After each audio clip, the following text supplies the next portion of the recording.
दीप्ति जी से मेरा आग्रह, एक पटका। सोनिया श्रीवास्तव जी से मेरा आग्रह, भाई साहब को पार्टी का एक पटका बनाएगी। यहाँ से प्रत्याशी रही है श्री सोनिया श्रीवास्तव जी से मेरा आग्रह।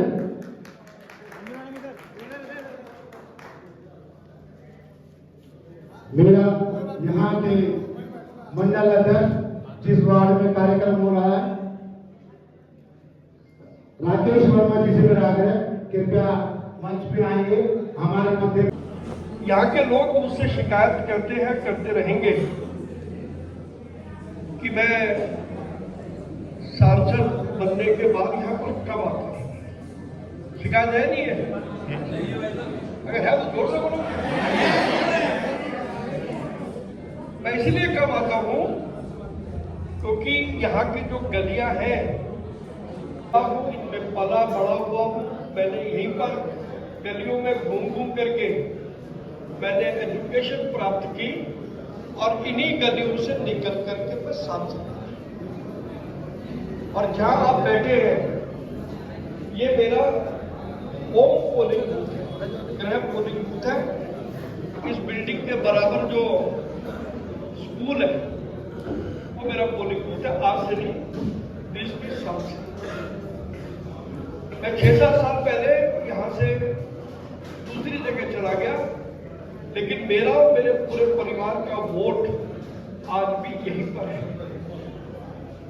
ऊपर करके पीछे नहीं आ रही।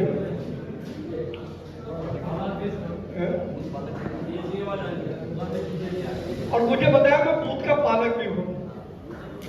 मैंने पालक जैसा काम कुछ नहीं किया, किंतु आपकी कृपा है कि आप मुझे पालक बनाते हो और मेरे एक पालक के नाते से मेरी जो जिम्मेदारी है वो आप पूरी कराते हो। तो मुझे पालक के रूप में नंबर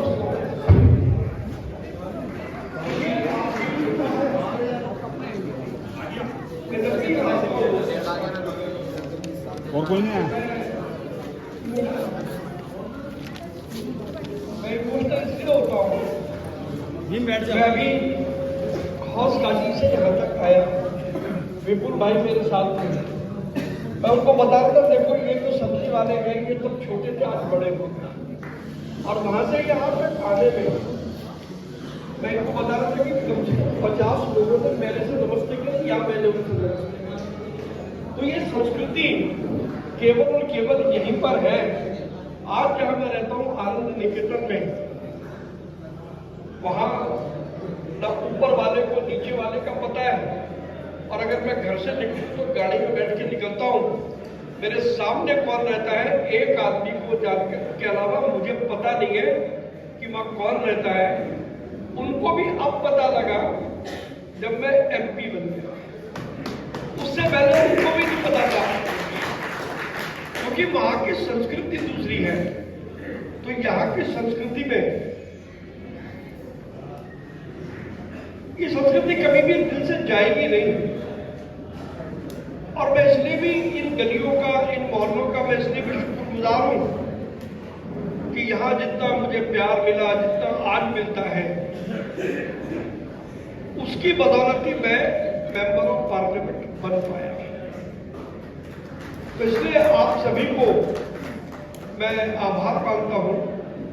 और 5 तारीख के बाद मैं यहाँ पर क्यों नहीं आया या मैं कब आता हूँ, और आता हूँ तो अक्सर व्यापारियों से मीटिंग करके वहीं का वहीं चला भी जाता हूँ।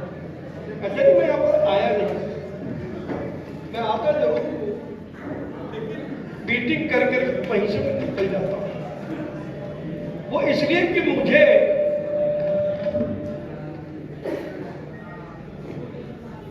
मैं इसलिए कब आया क्योंकि मुझे पहले ये, क्योंकि मेरा गृह मंडल है, मेरी गृह विधानसभा है, मुझे बाकी की 9 विधानसभा में अपने वर्चस्व को स्थापित करना। और 6 महीने का समय लगा। आज कम से कम कोई आपको ये नहीं कह सकता कि सांसद मिलता नहीं। बाकी की 9 विधानसभा या सांसद को फोन करो तो फोन उठता नहीं। तो इसका क्रेडिट मटिया महल विधानसभा को। लेकिन 5 तारीख के बाद मैंने, क्योंकि मेरा सिस्टम सारा बन गया है, 5 तारीख के बाद हम सिस्टम से काम करेंगे और हफ्ते में एक दिन तो मैं जरूर यहाँ पर आऊंगा। मैंने कैलेंडर बनाया है, लेकिन अभी क्योंकि कोड ऑफ कंडक्ट लगा है तो मैं ऐसी कोई घोषणा नहीं कर सकता, मेरी मजबूरी है। लेकिन 5 तारीख के बाद हम सब मंडल के अध्यक्षों के साथ बैठेंगे और एक कार्यक्रम तय करेंगे। मैं बहुत जल्दी अपनी मोबाइल ऐप लॉन्च करने वाला हूं, तो कोई भी समस्या किसी की है तो अपने घर में चाय पीते पीते आप मेरी ऐप पर समस्या लिखो, मेरा सिस्टम उस समस्या को। मैं ये बात जरूर कह रहा हूं, हमारे बीच में गौरव भाटिया जी आ गए हैं। गौरव जी को लाइए भाई, गौरव भाटिया जी को लाइए। फाइट जो लोग हमको समझते थे ना कि ऐसी लड़ाई चुनावी है, हम फाइट के अंदर आ चुके, थोड़ी मेहनत करके जीत जाए। और मेहनत क्या?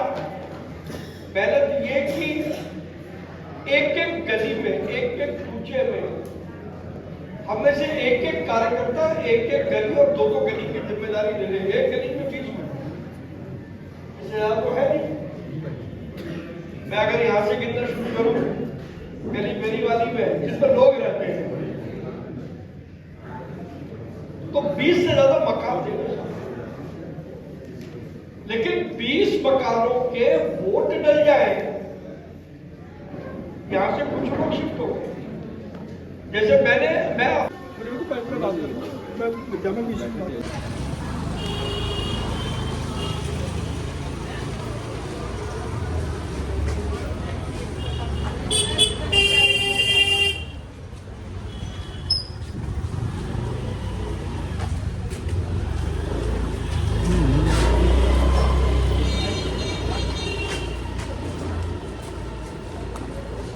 कहाँ वाला है? देख के पीछे वो देश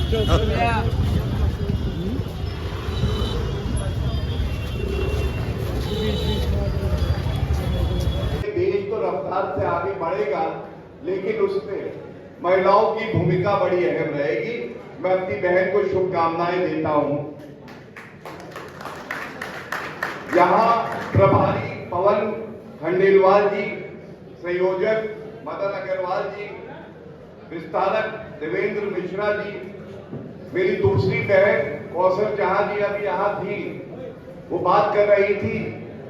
बहुत खुशी हुई देख के कि वो भी सम्मिलित हो रही है और कैसे भ्रम फैलाया जाता है हमारी पार्टी, हमारे परिवार के बारे में। वो जीता जागता उदाहरण है किस तरह से हर किसी का सम्मान करना कोई जानता है, तो वो भारतीय जनता पार्टी है, श्री नरेंद्र मोदी जी, अमित गुप्ता जी, तीनों मंडल अध्यक्ष जो है। मैं अपनी बात शुरू करूं उससे पहले एक बात जरूर कहूंगा, ये कोई बैठक नहीं है चुनावी। मैं यहां अतिथि नहीं हूं, क्योंकि जहां मैं बैठा हूं ये मेरा परिवार है और मैं परिवार के बीच में आया हूं, अतिथि के रूप में नहीं आया हूं, एक परिवार जन होने के नाते आया हूं। और यहां पे जब मैं आता हूं तो मुझे यकीन हो जाता है कि कोई माइका लाल नहीं है जो भारतीय जनता पार्टी की सरकार बनने में रोक सके। ये ताकत मुझे यहां दिखाई देती है, जो ऊर्जा मुझे दिखाई देती है।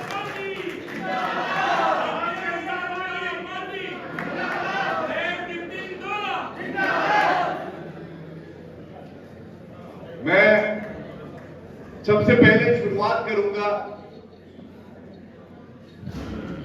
ये भारतीय जनता पार्टी का जो परिवार है, जो उसकी ताकत है, जो उसकी ईमानदारी है, जो कर्मठता है, जो कर्तव्य परायणता है, उसके लिए कहता हूं हम वो दरिया है जिसे अपना हुनर मालूम है। हम जिस तरफ चल देंगे रास्ते बन जाएंगे। लोगों को, मैं जनता के बीच में रहता हूं, सर्वोच्च न्यायालय जाता हूं, उच्च न्यायालय जाता हूं, हजारों लोगों से मिला हूं और मैं आपको बताता हूं कि हर कोई इस बार कह रहा है कि ईंट से ईंट बजा दी है पापी आप कट्टर बेईमान अरविंद केजरीवाल की। जीतने जा रहा है तो भाजपा जीतने जा रही है, हर जगह कमल खिलने जा रहा है। अगर इस जज्बे, इस जोश से हम आगे बढ़ेंगे तो किसी में दम नहीं हमें रोक सके। 8 तारीख को जब चुनाव के परिणाम आएंगे तो ये कहना गलत नहीं होगा, अब की बार 40 पार और सरकार भारतीय जनता पार्टी की बनेगी। ये ऊर्जा, ये आत्मविश्वास हमें होना चाहिए। और अभी चर्चा हो रहा था डिबेट का, तो मैं आपको एक अंदर की बात बताता हूं। हम लोग बड़े बड़े चैनल पे जब जाते हैं, पार्टी का अपना मत रखते हैं, उसके बाद डिबेट खत्म हो जाती है, कैमरा बंद होता है, तो हम पलटते हैं, हाथ मिलाते हैं अपने विरोधियों से भी, और वो धीरे से कान में कहते हैं, भैया आगे तो तुम चल रहे हो। तो आप समझ सकते हैं कि जब पार्टी आपके प्रवक्ता भी कह रहे हैं, उनके लीडर भी कह रहे हैं, जब अरविंद केजरीवाल के हाथ पांव कांप रहे हैं, जब वो अंदर जान चुके हैं कि वो ये चुनाव हार चुके हैं, तो जीत ईमानदारी की होने जा रही है। और ईमानदारी का पर्याय कोई है तो वो भारतीय जनता पार्टी है। इस हौसले से हमें आगे बढ़ना है। और इसके साथ, क्योंकि महिलाओं की बात हो रही है, चांदी चौक में अगर कोई बसता है मुसलमानों के सीने में तो वो नाम विजय गोयल है। 1997 में जिस वक्त ये चुनाव लड़े, चुनाव जीतने के बाद जो इन्होंने सबसे बड़ा काम किया, जो कभी नहीं हुआ था, हज कमेटी जो इसी चांदी चौक क्षेत्र में है, वहां तकरीबन 25 लाख रुपए का शेड इन्होंने पहली फुर्सत में डलवाया था। जो बारिश की जिस वक्त जायरीन आते थे आज करने के लिए, वो उस बारिश के मौसम के अंदर बेहद भीग जाया करते थे, उनका काफी नुकसान हुआ करता था। बिना किसी भेदभाव सबसे पहले आकर काम करा तो विजय गोयल ने सबसे पहला काम हज मंजिल में 25 लाख रुपए का टीन शेड डलवा कर करा। उसके बाद जो काम किया, उसी हज कमेटी में हज मंजिल में हाजियों के लिए जो एम्बुलेंस नहीं दिलवाई, जो कभी नहीं थी, वो आदरणीय विजय गोयल जी थे। कपिल देव अग्रवाल जी, हमारे लोकसभा के सांसद प्रवीण खंडेलवाल जी, हमारे बसकोटिया जी,